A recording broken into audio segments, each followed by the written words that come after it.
माझं जीवन कसं सुखी केलं माझ्या बाबा जुमदेवजीनं माझ्या बाबा जुमदेवजीनं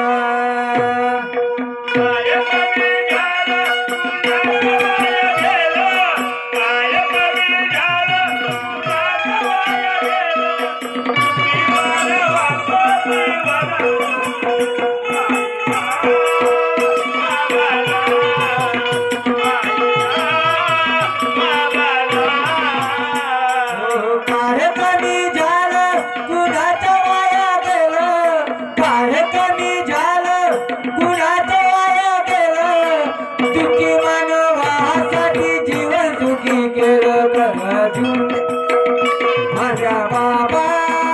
जुमदेवजीनं माझ्या बाबा जुमदेवजीनं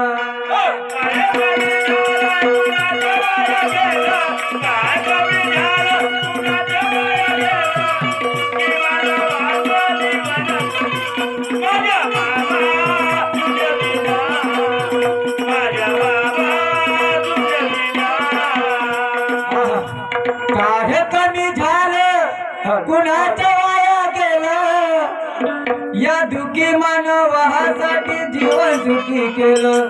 माझ्या बाबा जुमदेवजीनं या मार्गामध्ये कुणाचं काही कमी नाही झालं उलट या मार्गात आल्यानंतर आपल्यामध्ये सुधार झाला आणि आपण आपल्यामध्ये परिवर्तन झालं आणि परिवर्तन झाल्यानंतर आपण आपल्या कर्माने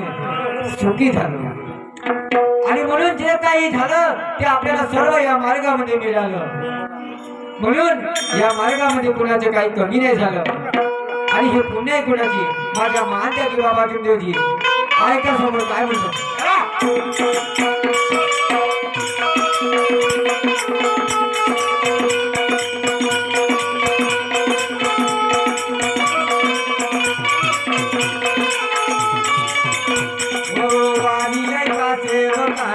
बाबाजी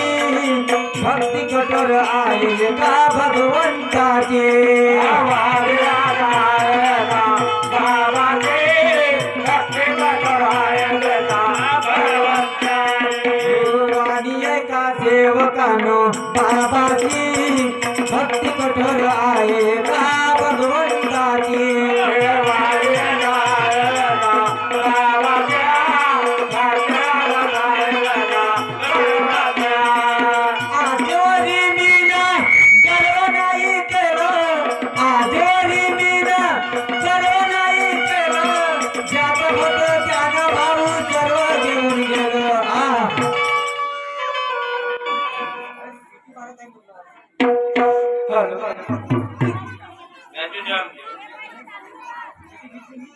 आजोरी मीना गर्व नाही केलं ज्याचं होतं त्यानं भाऊ सर्व घेऊन गेलं म्हणजे आज जे आपण करत आहोत आज जे आपण करत आहोत ते आपल्या कर्माने करत आहोत आणि म्हणून आपल्या कर्माचे फळ आपल्याला भेटते तरी म्हणतो की आज मी सुखी नाही आहो म्हणजे येथून 25 वर्षाच्या पहिले जो मार्गात आलेला सेवक येथून 25 वर्षाच्या पहिले मार्गात आलेला सेवक आणि तो आज म्हणते मला दुःख आलं पण काहून आलं कसं आलं कुठून आलं ह्या गोष्टीची जाणीव आपल्याला नाही म्हणजे कुठेतरी आपण चुकलो कुठेतरी आपण चुकलो म्हणून ज्या दुःखासाठी तुम्ही मार्गामध्ये आल्या तोच दुःख आपल्यावरती पलटून आला म्हणजे आपण कुठेतरी आपले कर्म चुकले म्हणून महान त्यागी बाबा जुमदेवजीने असंच आपल्या बरोबर घेऊन गेलं म्हणून आजवरी मी गर्व नाही केलं ज्याचं होतं त्यानं भाऊ सर्व घेऊन गेलं ऐका माझ्या सेवकानं माझा बाबा जुमदेवजीनं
कठीण मर्यादाची दिली आम्हा शिकवण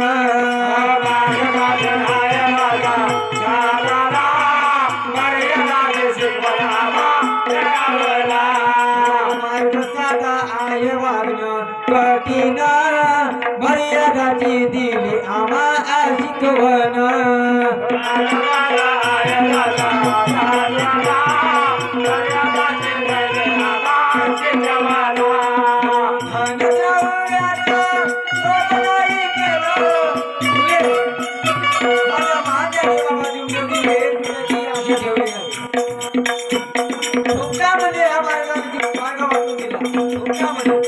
एवढे कष्टही केले आणि कष्ट केले या मार्गाची प्राप्ती केली तरी हे पुण्यापुण्यापासून घेतला नाही हो धन द्रव्याचं लोभ नाही केलं बाबाने धन द्रव्याचं लोभ नाही केलं अर्ध्या हरखंडात कसं ढोबळ पिवळ झालं धनद्रव्याचं लोभ नाही केलं अर्ध्या हरखंडात कसं ढोबळ पिवळ झालं ऐका माझ्या सेवकानं उचलला ऐका माझ्या सेवकानं माझ्या बाबा देवलीला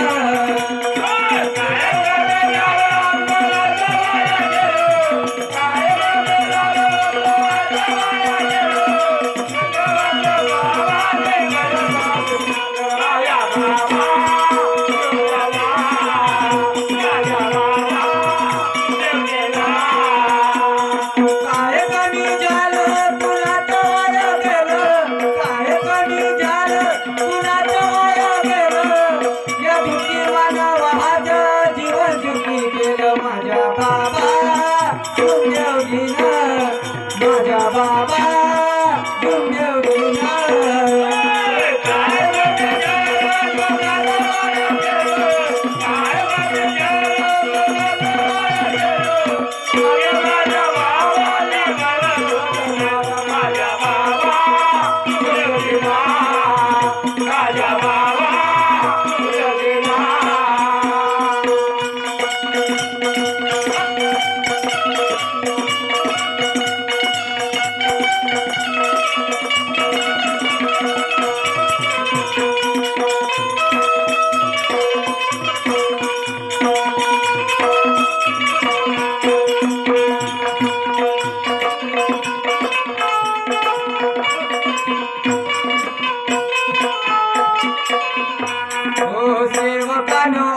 सात चैतन्य